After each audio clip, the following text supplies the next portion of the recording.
Louise Benally is an Indigenous environmental activist and longtime resident of Black Mesa, Arizona, who has come to UNM to talk about the Dine people resisting cultural genocide against the U.S. government and the Peabody Coal Company. Here. And back in our communities of Black Mesa in northeastern Arizona on the Navajo Hopi Reservation, and there we are impacted, like they said, since the 70s when these policies came into place, and to this day some of us still live in the areas where we were told to move away from to make way for Peabody Coal Company to extract minerals, coal from the land and water. So over the last few years, the last 20 years, there's been more and more push for people to be moved off and away from those lands.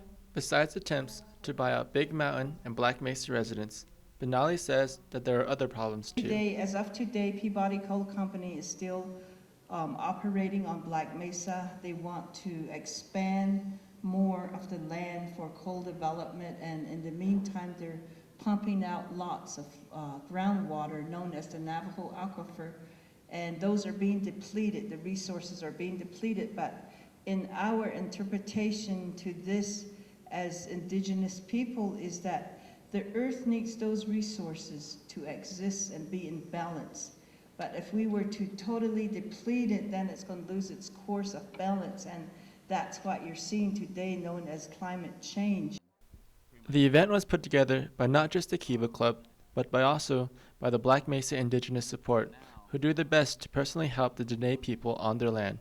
Derek Minnebloom explains a little bit more about the program. We have about 30 regional coordinators around the country who do various things like this. They get the second generation resistors to come. Some are in Portland, some are in Virginia. Do fundraisers. We're completely grassroots. None of us make any money. We're all volunteer. And we still raise $20,000 to $40,000 a year just from events like this. And Benally believes that our community's issue is one that is a concern for all Indigenous people because of a common belief.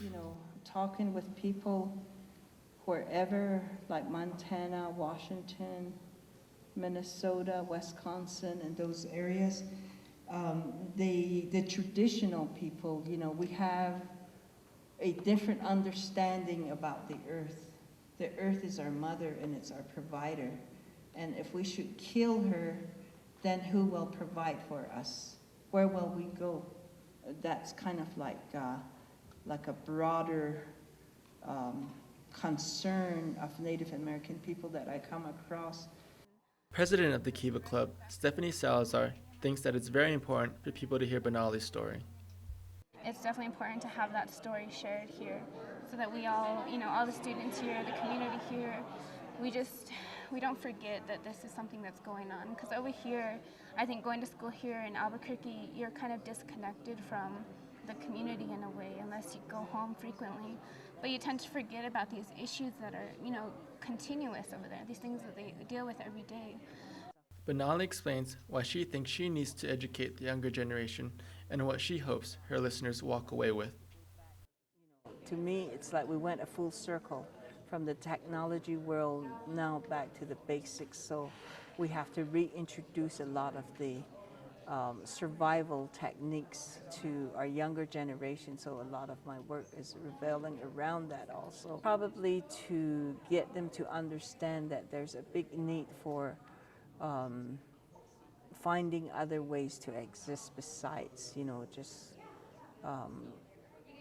exploiting, using, and forgetting, like the natural cycle. So I think that would be a big plus for whoever walks away with that common sense. This is Brandon Kwam.